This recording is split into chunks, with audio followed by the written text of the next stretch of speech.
ಸಕಲೇಶ್ಪುರ ಕೆನರಾ ಬ್ಯಾಂಕಲ್ಲಿ ಸುಮಾರು 15-20 ವರ್ಷದಿಂದ ಕಸ್ಟಮರ್ ಇದ್ದೀನಿ.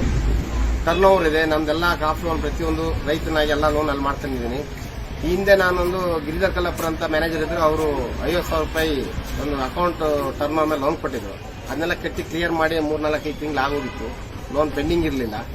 ಅದಾದ್ಮೇಲೆ ನಿನ್ನೆ ದಿವಸ ನನಗೆ ಕೆನರಾ ಬ್ಯಾಂಕಿಂದ ಫೋನ್ ಮಾಡ್ತಾರೆ, 9 ರೂಪಾಯಿ 34 ಪೈಸೆ ನಿಮ್ ಡ್ಯೂ ಇದೆ, ಅದನ್ನ ಬಂದು ಇಮಿಡಿಯೇಟ್ ಬ್ರಾಂಚಿಗೆ ಬಂದ್ಬಿಟ್ಟು ಕಟ್ಟಿ ಅಂತ ಕೇಳ್ತಾರೆ. ಆಯ್ತು ಸರ್ ಅಂತ ಹೇಳಿದೆ. ಇಲ್ಲಿ ಬಂದ್ಬಿಟ್ಟು ನಾನು 10 ರೂಪಾಯಿನೇ ಕಟ್ಟಿದೆ. 9 ರೂಪಾಯಿ 34 ಪೈಸಾ ನಾನು ಕಟ್ಟಿದ್ಮೇಲೆ ನನಗೆ ಅವರು ಪೈಸಾ ಕೇಳಿದ್ಮೇಲೆ ನನಗೂ ಪೈಸಾನ ಅವರು 64 ಪೈಸಾ ರಿಟರ್ನ್ ಮಾಡಬೇಕು. ನನಗೆ ಇವತ್ತು ರಿಟರ್ನ್ ಮಾಡಿಲ್ಲ. ಅದ್ರ ಬಗ್ಗೆ ನಾನು ಮುಂದಿನ ದಿನಗಳಲ್ಲಿ ಏನ್ ಮಾಡಬೇಕು ಅಂತ ಹೇಳಿ ನಾನು ಬ್ಯಾಂಕಲ್ಲಿ ಬ್ಯಾಂಕಲ್ಲಿ ಹೇಳ್ತಾರೆ ಅದು ನಾವು ಮಾಡಿರೋದಲ್ಲ, ಕಾಲ್ ಸೆಂಟರ್ ಮಾಡಿರೋದು, RBI ರಿಸ್ಟ್ರಿಕ್ಷನ್ ಇರುತ್ತೆ ಅಂತ. ಈಗ RBI restriction okay, RBI restriction Vijay Mallya ದೊಡ್ಡ ದೇಶ ಬಿಟ್ಟು ಸಾಲ ಮಾಡಿ ದೇಶ ಬಿಟ್ಟು ಹೋದಂತ ರಿಸ್ಟ್ರಿಕ್ಷನ್ ಇಲ್ಲ RBI.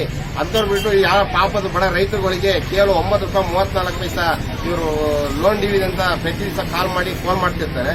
ಜೊತೆಗೆ ಆಯ್ತು ನಾವು ಕಟ್ಟಿದೀವಿ, ಈಗ 9 ರೂಪಾಯಿ 34 ಪೈಸೆ ಕಟ್ಟಿದೀನಿ, 10 ರೂಪಾಯಿ ಕಟ್ಟಿದೀನಿ, ನನಗೆ 64 ಪೈಸೆ ರಿಟರ್ನ್ ಚಿಲ್ಲರೆ ಕೊಟ್ಟಿಲ್ಲ.